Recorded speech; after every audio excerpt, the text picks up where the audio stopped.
Okay, so let's begin Chapter 3 on the cell. We learned in Chapter 1 that all life is built on a hierarchy and that the smallest unit of life is a cell. We know that all cells are made of chemicals. Living and non-living things are made of chemicals, and that was what Chapter 2 is about. So we're building on our hierarchy, and now we're on Chapter 3, the cell. If you look on the screen, you'll notice that there are a bunch of different kind of cells that make up the human body. We have red blood cells that are lacking a nucleus when they are mature and circulating and do their jobs. We have fibroblasts that make fibers that strengthen tissue. We have epithelial cells that are tightly packed, so they form barriers and linings. We have muscle cells that can slide across each other and contract. We have nerve cells that can send impulses. We have cells that most of their cytoplasm is pushed out of the way for fat storage. We have macrophages that can act like amoebas and move all over our body fighting infection. We have sperm in the human body that actually can propel themselves by a flagellum. So we look at cells and we look at a typical cell and we say this is what cells look like, but know that each one of them has their own unique characteristics, and then they have characteristics they share. And so we're going to be looking at those shared characteristics. The picture on this page at the bottom is a typical cell. It has all of the organelles and cell features possible. Not saying that every cell we look like is going to look like this on the inside. Some of them are going to have more mitochondria. Some of them are going to have more protein fibers. Some of them are going to be filled up with fat. Some of them are going to lose their nucleus. But when we study a cell and we want to see what most cells have inside and how those cells function, we study this basic unit of life, or this typical cell. So this cell is the basic functional and structural unit of all living things. When you look at a cell, it has three general regions. It has the nucleus, where the DNA is and where most of the RNA is made. You have the cytoplasm, which holds the organelles, and then you have the plasma membrane that forms the boundary.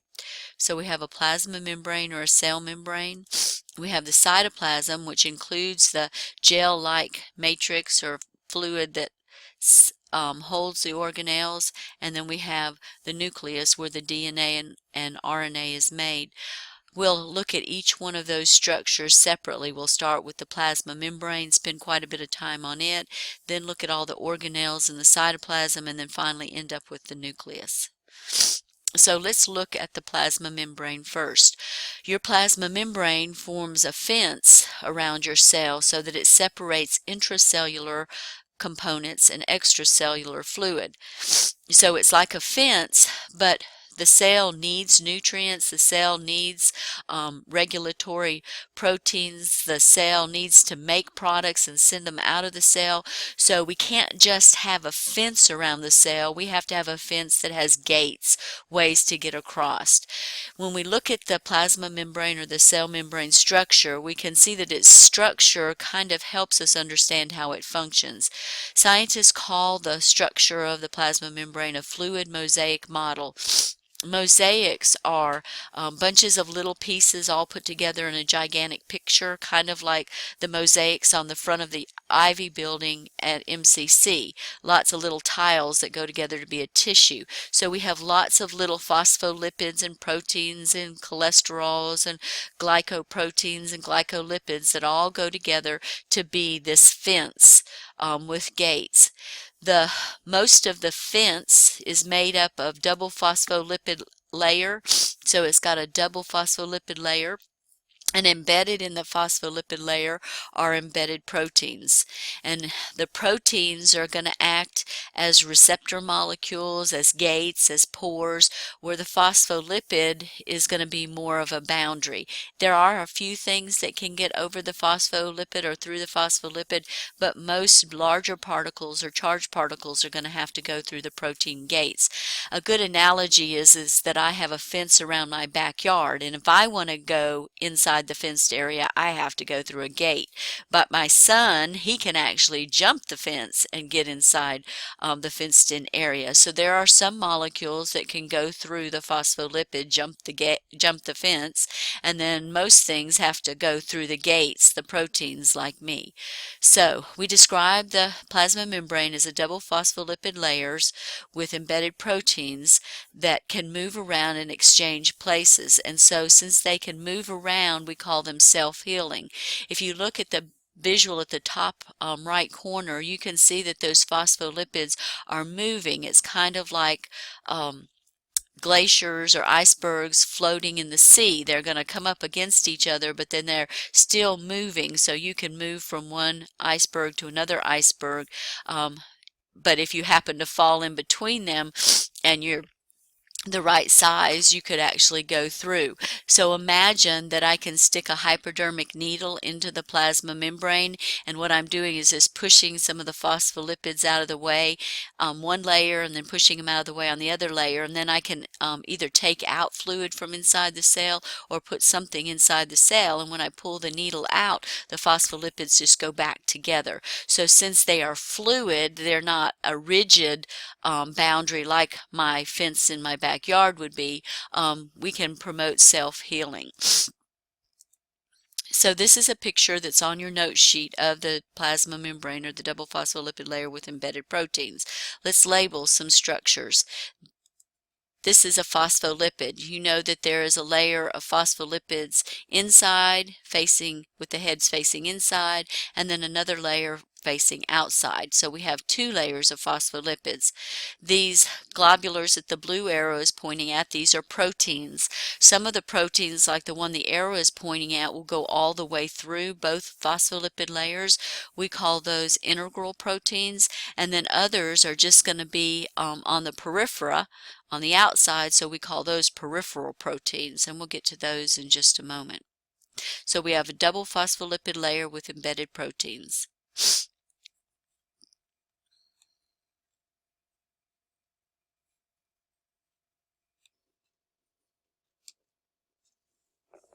The plasma membrane is selectively permeable.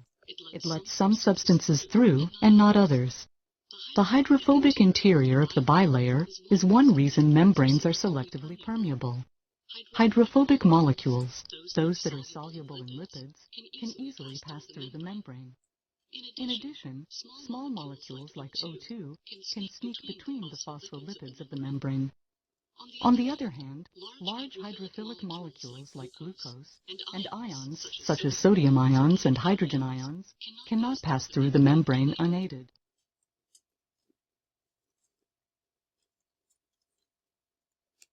So the plasma membrane makes up a barrier and a gateway between the internal and external environment, or inside and outside the cell. And as it makes this barrier, it creates gradients. It means that you have a separation of substances, either by concentration or by pressure or by electrochemical concentrations. For example, if I fenced in an area and put cows on the inside and no cows on the outside, then I have a gradient. Cows on the inside to cows on the outside. Inside it's greater. And if the fence broke, you know cows, they're going to move from inside the fence where it's concentrated to outside where the grass is greener. If our barrier was a dam, we'd have water on one side of the dam and less water on the other side of the dam. And if the dam breaks, you no longer have the water separated, so it's going to move from greater water to lesser water. And the same goes with electrochemical areas. If you have a positive area on one side of the membrane and a negative area on the other side of the membrane, and you open up a channel, opposites attract, so those ions are going to flow across the membrane. We say that the plasma membrane is selectively permeable, which means that it allows some things to pass and not others. It selects what it allows to move across. As far as lipids, the lipids can actually move across the phospholipid part of the barrier because they're nonpolar, and other uncharged particles can move across the lipid part. So in order to jump the fence or jump the fence like my son, you would have to be nonpolar or an uncharged particle. Now remember, I can't jump the fence, so I would be polar or a charged particle.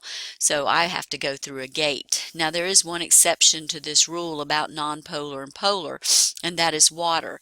You would think that since water is polar and the phospholipid heads are, or the whole phospholipid is amphipathic, the head is polar and the tail is nonpolar, that water wouldn't be able to squeeze through. It'd be able to get past the heads, but not past the nonpolar tails. But if you look at the nonpolar tails, they have kinks in them, and so what happens is that the water moves through between two phospholipid heads, and then it's kind of like, pardon me, excuse me, pardon me, excuse me, and it goes out the other side. So because it has the kinks in the tails of the nonpolar fatty acid tails, it can squeeze through too.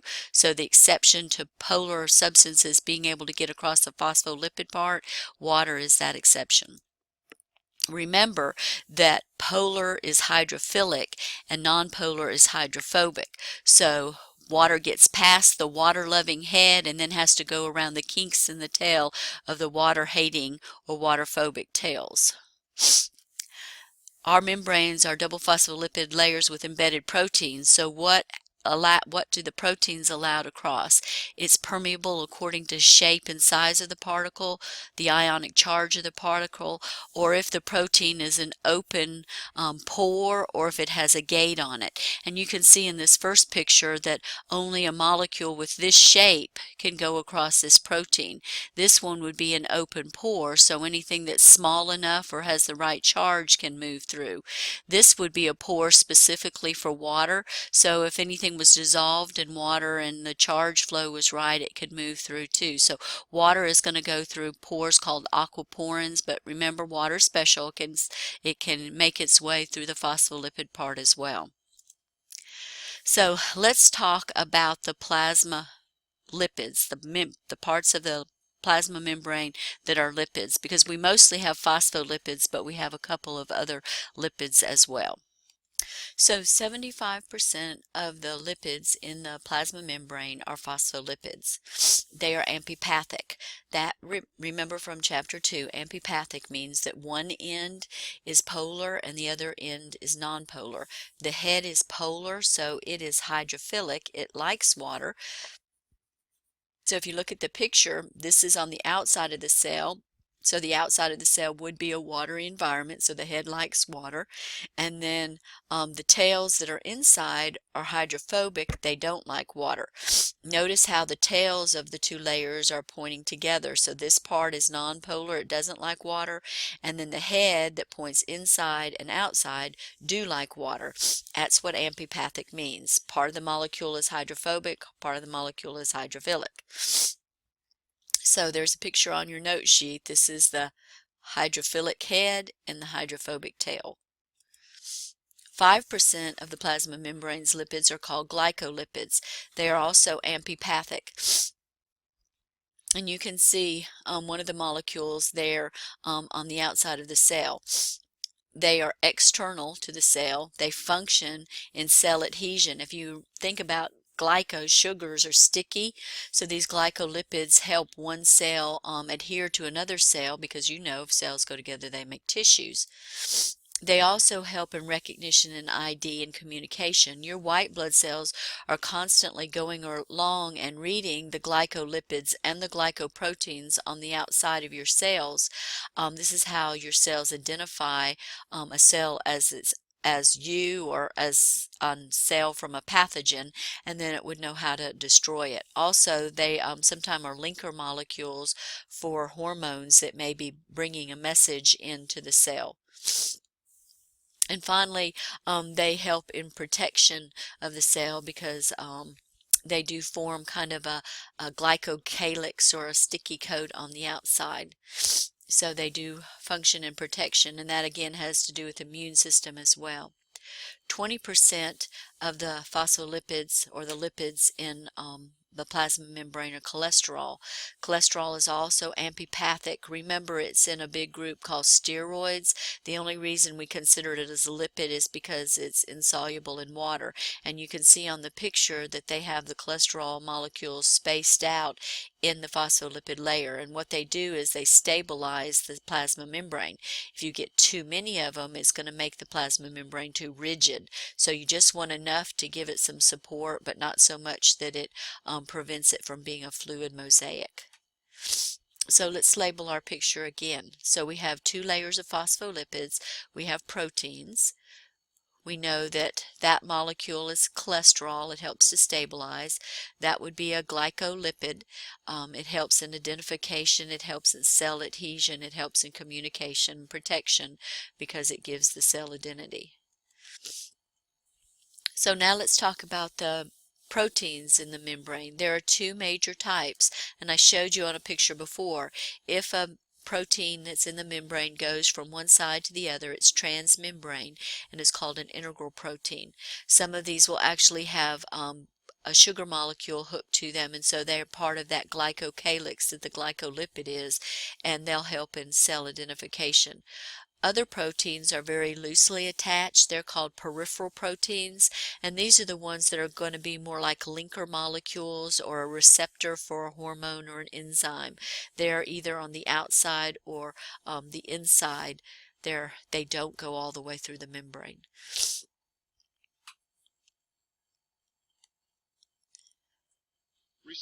Receptor molecules bind to signal molecules and can then emit second messengers which trigger changes inside a cell. Receptors are thus important links in the system of communication among cells. Some signal molecules, such as hormones, are also proteins.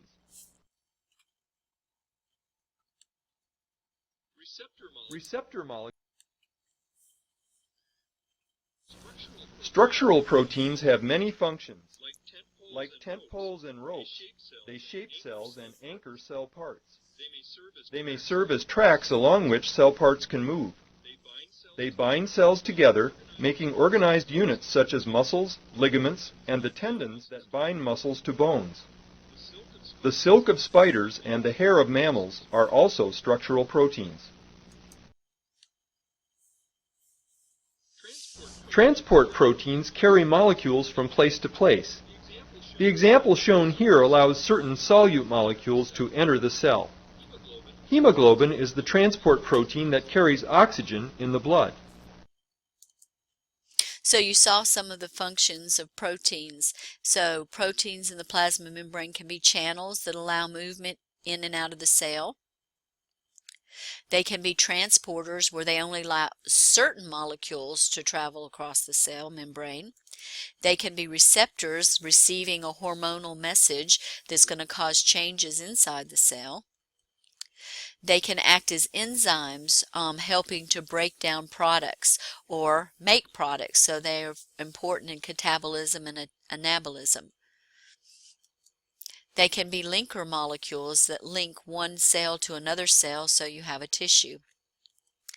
They can play a role in cell identification so that white blood cells can come along and read that pattern on the outside. Those would be called antigens to see if the cell is a self cell or a foreign cell. And if it's a foreign cell, then steps will be taken to get rid of or destroy that cell.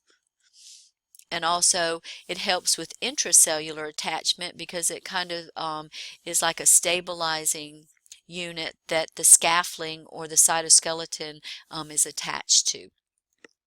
So on our picture we know that the integral protein goes all the way through and peripheral proteins are just on the side.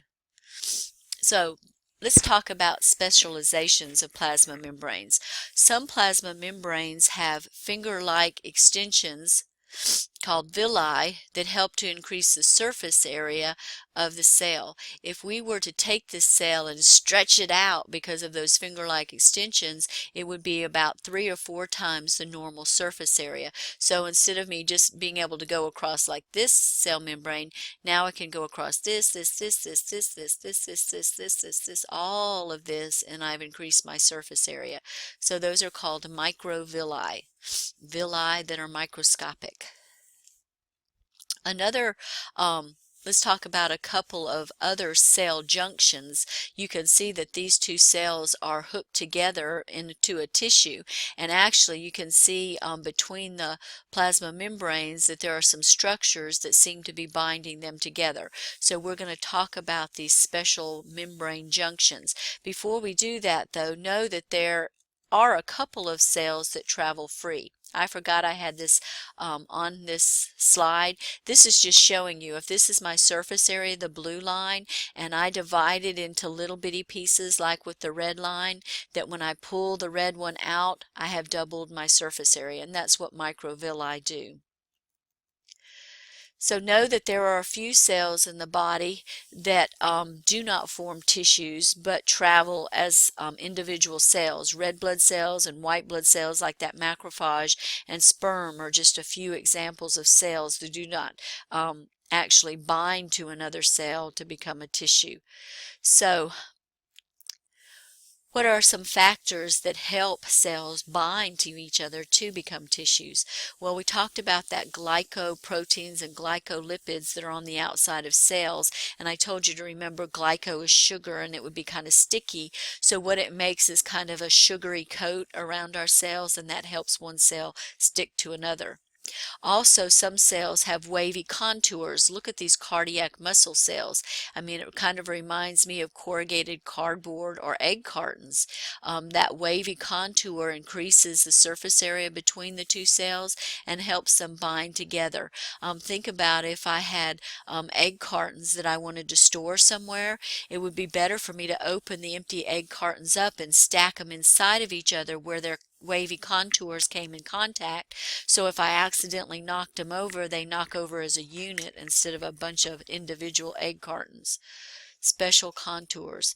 And then there are 3 types of cell junctions. A tight junction is kind of like a zipper between 2 pieces of material. If you hold the 2 pieces of material up with the zipper in between, you can see a little bit of light coming through, but not a lot. So there's a little bit of space between the 2 cells, but not a lot. So a tight junction is going to hold cells together where you want the cells to stack side by side like with epithelium and form a barrier. And we can think of an analogy of a zipper. A desmosome is more like buttons between 2 pieces of material. You know that you have an open space in between the buttons, and so desmosomes are kind of like spot welds, or they're anchors, reinforced areas between 2 cells.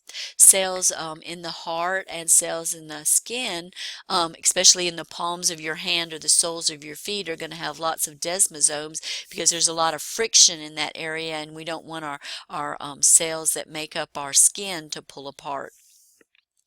The last kind of junction helps with communication. It's called a gap junction or a nexus, and the actual connectors are called connexons, and what that enables us to do is send a message very quickly from one cell into another cell. And so if I had an exciting message on this side of the cell, instead of it having to cross this membrane, cross this space, cross this membrane and get to the next cell, it could go simply through this tunnel or this canal, and now both cells are almost going to be excited at the same time, and they'll act as a unit. So gap junctions. So let's review. This is a tight junction like a zipper, a desmosome like a button, and a gap junction like a tunnel between cells. So now we're finally ready to talk about the function or the physiology of the plasma membrane.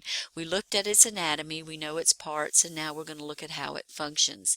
So if it forms a barrier between the inside material and the outside material, we know that it can't just be a fence, that it has to have gates or ways for particles to move across it. So let's talk about membrane transport, because we know from an earlier presentation that your plasma membranes are selectively or differentially permeable. That means that it allows certain substances to pass across and others it doesn't. So let's look at the different ways particles can move across that barrier. Some of those processes are passive. That means that they need no energy. Diffusion is a passive process. The definition of diffusion is moving from an area of concentration to an area of less concentration down a concentration gradient. So it's the scattering of particles from high concentration to low concentration. When we put dye into water, where the dye is concentrated, and it's going to move from this concentrated area out into the less concentrated area until we have equilibrium or equal distribution of that dye. That would be diffusion. So if we diffuse across a plasma membrane, we're going to go from an area of high concentration, like I talked about the cows being inside the fence, to outside the fence to greener pastures. Let's watch this video about diffusion. Diffusion is the tendency for particles of any kind to spread out from where they are more concentrated to where they are less concentrated.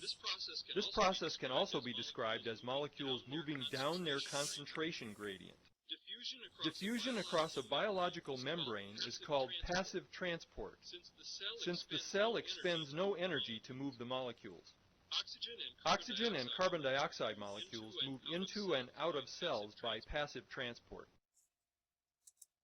So, diffusion across the plasma membrane is going to be from high concentration to low concentration, but remember there are certain particles that can jump the fence, go across the phospholipid, and there are others that will have to go through a protein gate.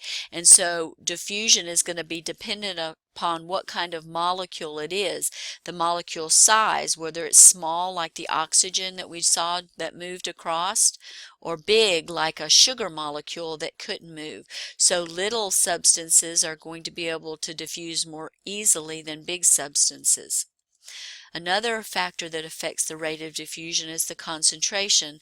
The more you have of a substance, the more likely it is that it's going to diffuse, or it's going to diffuse faster. If I only have a little bit of sugar that I'm putting in my tea, it's not going to diffuse as fast as if I put a lot of sugar in my tea. So the concentration is more likely, or it's going to diffuse faster if there's more of the substance. Temperature also affects the rate of diffusion, because if you increase the temperature, you're increasing the energy, and the molecules are going to be bouncing around with more energy, and one that has more energy is more likely going to bounce into another molecule or bounce across from one area to another. Think about hot tea. When do you sugar your tea? When it's cold or when it's hot? Well, when it's hot, the sugar will dissolve a lot faster than when the tea is cold. Surface, the diffusion surface also affects the rate of diffusion. If we have a foot to diffuse across, we're going to move a lot quicker than if we have an inch to move across.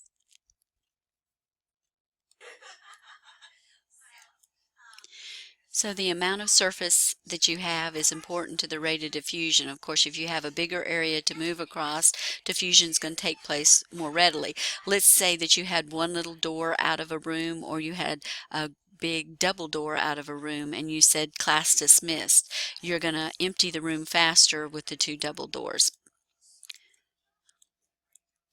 Also, the depth of the surface. If you have to walk through a 1-inch door, or you have to walk through a foot-long tunnel to get from one area to the other, going through the 1-inch door is going to be a lot faster than through the tunnel. So if my membrane is this thick versus this thick, I'm going to get through this one a lot faster than I would through this one. And finally, the composition of the membrane or the surface you're crossing. If I was trying to get through a brick wall versus a selectively permeable membrane, I'm going to be able to move across the selectively permeable membrane faster. And the same with the membrane. If I'm a nonpolar substance and I'm small, I'm going to be able to come across this composition or the phospholipid. But if I'm something bigger like water or sugar, I may have to come across the protein part. We always move passively from high concentrations to low concentrations. We call that simple diffusion. So when we say we're moving just across the phospholipid from high to low, we call that simple diffusion. If we're moving across a protein, then we say we have help from the protein, so we call that facilitated diffusion. Facilitated diffusion is movement from high to low concentration across a protein channel or carrier.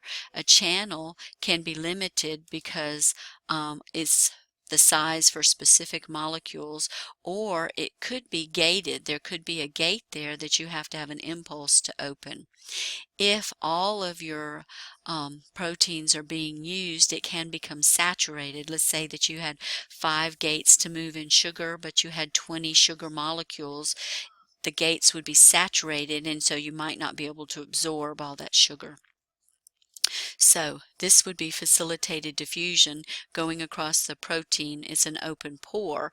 This one is still facilitated diffusion, but you have to be a specific molecule to move. Some gates are actually closed and you have to have a key, like maybe a hormone, to open up the gate or an electrical impulse to open up the gate, so that then you can move substances through. A special type of diffusion that we see is osmosis. Diffusion of water from high water to low water is called osmosis. I always like to add from high water to low water because you don't want to get the amount of water confused with the amount of solute or the concentration or substance that might be in the water. Remember, we can move water either across the phospholipid, even though it is covalently bonded and is polar, it can slip through the fat tails, or we have open pores called aquaporins. Now, when you're moving water, you have 2 different kinds of pressure involved. Let me go back to this slide again. When water is moving from high water to low water, when it's moving or when it's pushing, we say that it moves by hydrostatic pressure. But because of solutes that may be in solution, sometimes water is pulled into a direction because of big protein molecules.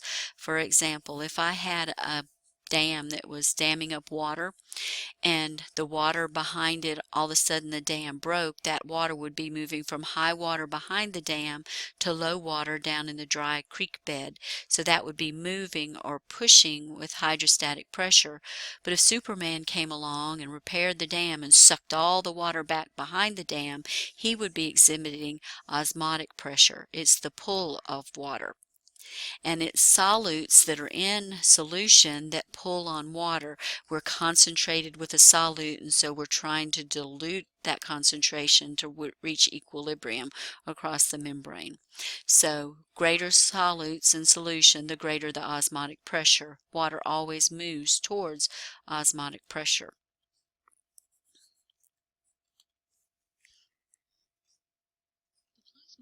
The plasma membrane is permeable to water molecules, and the movement of water into and out of cells is critical to life.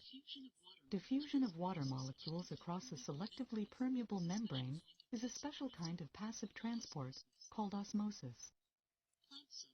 Plant cells are surrounded by rigid cell walls. When plant cells are exposed to hypotonic environments, water rushes into the cell, and the cell swells, but is kept from breaking by the rigid wall layer. The pressure of the cell pushing against the wall makes the cell turgid and is the desired state for most plant tissues. For instance, placing a wilted celery stalk or lettuce leaf in a hypotonic environment of pure water will often revive the leaf by inducing turgor in the plant cells. Animal cells lack rigid cell walls. When they are exposed to hypotonic environments, water rushes into the cell, and the cell swells. Eventually, if water is not removed from the cell, the pressure will exceed the tensile strength of the cell and it will burst open, or lyse. Many single-celled protists living in freshwater environments have contractile vacuoles that pump water back out of the cell in order to maintain osmotic equilibrium and avoid lysis. Plant cells are surrounded by rigid cell walls. When plant cells are exposed to hypertonic environments, water rushes out of the cell, and the cell shrinks away from the rigid wall. These cells are dehydrated and lose most or all physiological functions while in the shriveled state. If cells are returned to isotonic or hypotonic environments, water re-enters the cell, and normal functioning may be restored. Animal cells lack rigid cell walls. When they are exposed to hypertonic environments, water rushes out of the cell, and the cell shrinks. The resulting cells are dehydrated and lose most or all physiological functions while in the shriveled state. If the cells are returned to isotonic or hypotonic environments, water re-enters the cell, and normal functioning may be restored. So we need to talk about tonicity.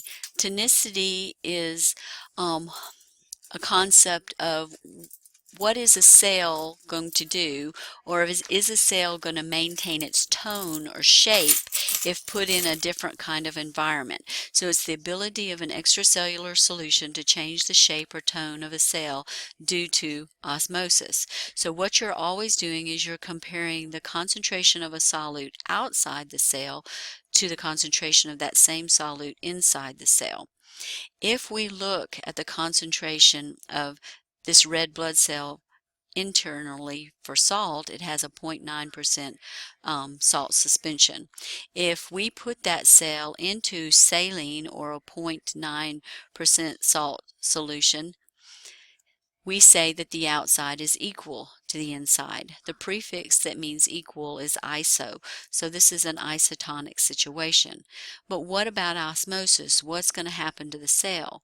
Well, the percentage of water outside is 99.1 and the percentage of water inside is 99.1. So osmosis is the movement of water from high water to low water. You don't really have a high and a low, so water is going to move in and out at the same rate. So the net result is no water movement. So the cell will maintain its shape or its tone. So isotonic, the outside is equal to the inside and the cell stays the same. But what about if we put that same cell into a 10% salt solution? If we compare the outside to the outside is now greater than the inside. The prefix that means greater is hyper, so this is a hypertonic situation. But what about osmosis? Which way is the water going to move? Well, we have to know how much water we have. We have 90% water outside the cell, still have 99.1% water inside the cell. Osmosis says you move from high water to low water, so you're going to move from the inside of the cell to the out. So water is going to leave the cell, and the cell is going to crenate or shrivel up. This is kind of what a crenated cell will look like. So if outside concentration is greater than the inside, it's a hypertonic situation, and when red blood cells shrivel up, we call that crenation. So now let's put our red blood cell into water where there is no salt solution. So if we compare our outside to our outside is less than our inside. The prefix that means less is hypo, so this is a hypotonic situation. So what about osmosis? What is the water going to do?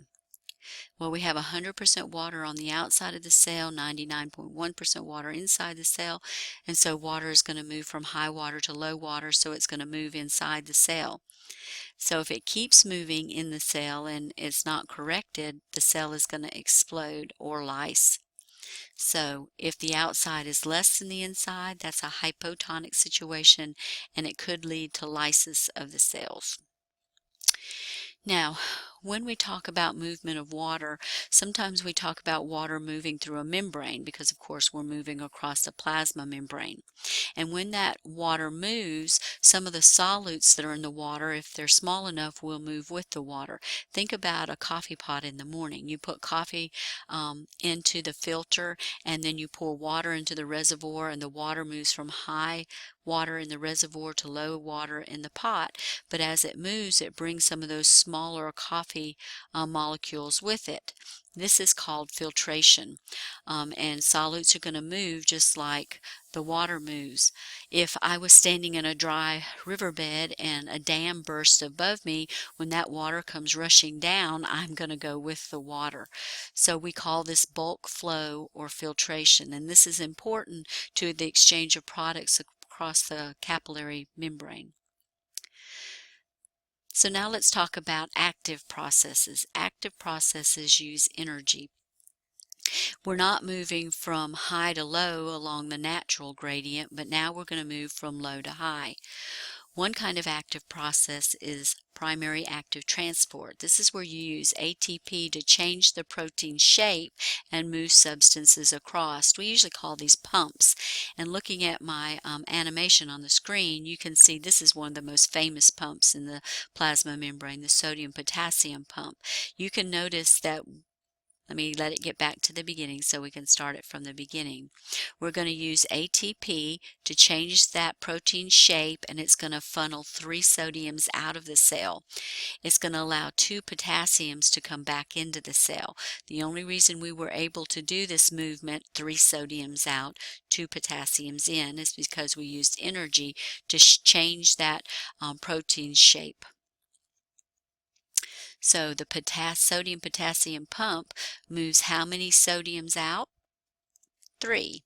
And how many potassiums in? 2. And this movement actually helps us to reestablish membrane potential after we have had an excitement or an impulse change the potential of the plasma membrane, and we'll talk more about that later. But normally a plasma membrane is negatively charged on the inside and positively charged on the outside. But when we do work across the membrane, we change the ions concentrations. So to help us get back to that negative on the inside and positive on the outside, the sodium-potassium pump moves 3 positives out but only lets 2 positives in. And can you see, if we have 3 positives going out and 2 positives going in, the inside would be more negative than the outside. And so what we do is we establish poles, a positive pole and a negative pole, like on a battery. We have an electrochemical gradient, and now with the separation of charges, we have the potential to do work. And we'll talk about that more later. We also have the calcium pump, which helps us to pull calcium back into the sarcoplasmic reticulum after a muscle contraction. Another type of active transport that we look at is secondary active transport. Secondary active transport relies on primary active transport. When the sodium-potassium pump moves sodium out and potassium in, that causes a change in the concentration on the outside and inside, and so you have set up new concentration gradients so other particles can move. So it's dependent upon the active molecule moving first, and then the secondary molecule can move as well. If we're moving in the same direction as the primary active transport, that means that's a symport. If we're moving in opposite directions, then that's an antiport. The second one always depends on the first one. Now let me give you a little analogy that might help you to see all of these movements across the membrane. If I have a river flowing downstream, I can say upstream is high concentration, downstream is low. So we're moving along that gradient. So the hydrostatic pressure would be downstream. So if I come to that river and I want to go downstream too, I can do 2 things. I can jump in and float down. I would be moving by simple diffusion. I could jump in a boat and go downstream. I'm using that boat to help me, so that would be facilitated diffusion. I could jump in the boat and maybe I don't want to go with the gradient, but I want to go against the gradient. Well, I'm going to have to use a little energy. And so I'm going to pick up the oars and I'm going to go against the gradient upstream. That would be primary active transport. Well, what if I had a friend with me and that friend jumped into the boat with me? We would both be going upstream. My friend would not be rowing, so that he would be dependent upon me. We'd be going in the same direction, so that he would be moving by secondary active transport in a symport. Now, when we get upstream, we have that boat upstream. Maybe somebody else is ready to go downstream. Because I rowed that boat upstream, now that other person can get in the boat and go downstream. That would be an antiport, and that other person would be relying on me to provide the boat, and I use the energy, and so that would be secondary active transport. My friend couldn't go upstream, or the other person couldn't go downstream without me rowing upstream. Secondary active transport. One other way to move in and out of a sail is through vesicular transport, where we have actually part of the plasma membrane pinching off and releasing a vesicle into the sail, or opening up and releasing a substance outside of the sail. So it's a budding off of the existing membrane in and out of the sail. Remember, we're a fluid mosaic molecule, so we can just push into that membrane very slowly and push aside the phospholipids that are there and become part of the membrane. If we're releasing substances to the outside, we call that exocytosis. If we're bringing stuff into the cell, we call it endocytosis. Now, there's two different ways to bring things into the cell. If we just have a budding in of the membrane, a pushing in, we call that pinocytosis, or pushing out, pushing in, pinocytosis. It would be cell drinking, and the second picture shows that, where these molecules are pushing in and we have a vesicle that buds off of the plasma membrane, and the plasma membrane heals itself. That's pinocytosis.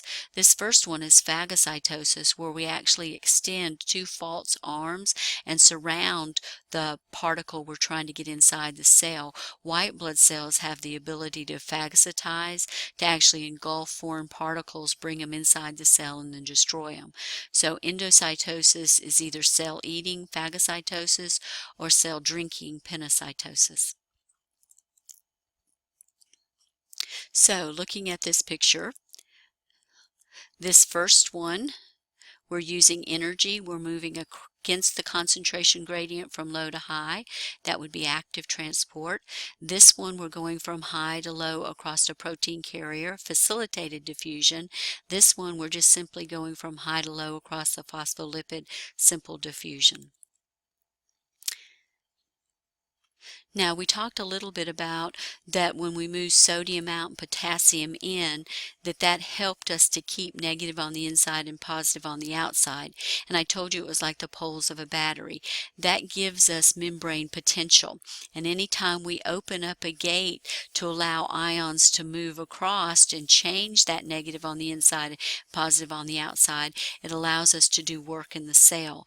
So this is very important. The membranes separate charged ions, creating a negative inside and a positive charge outside the membrane. It is maintained by active sodium-potassium pumps and very leaky potassium channels. And we will discuss this more when we get to skeletal muscle and nervous tissue. You can see 3 sodiums out, 2 potassiums in.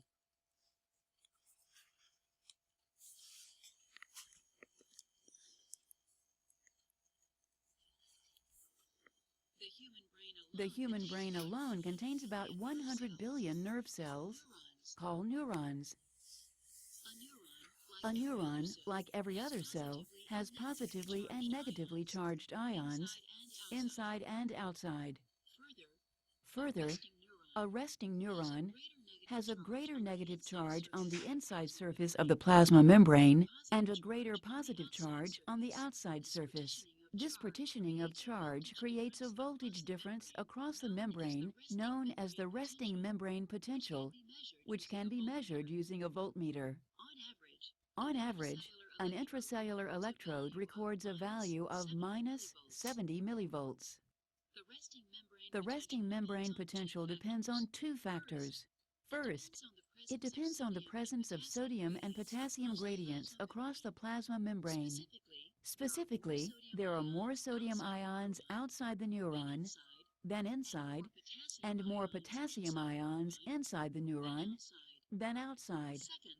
Second, the resting membrane potential depends on the differential permeability of the plasma membrane to sodium and potassium ions. Leak channels in the plasma membrane allow sodium and potassium ions to diffuse or leak down their concentration gradients. The membrane contains many more potassium leak channels than sodium leak channels. Thus, the membrane is much more permeable, or leaky, to potassium ions. As positively charged potassium ions leak out of the neuron, the inside surface of the membrane becomes negatively charged compared to the outside surface. If potassium was the only ion moving, the potential would stabilize at -90 millivolts.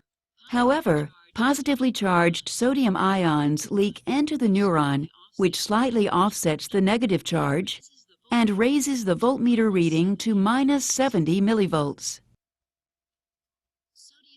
Sodium-potassium pumps actively transport sodium ions out of the neuron and potassium ions back in, compensating for the sodium and potassium leaks.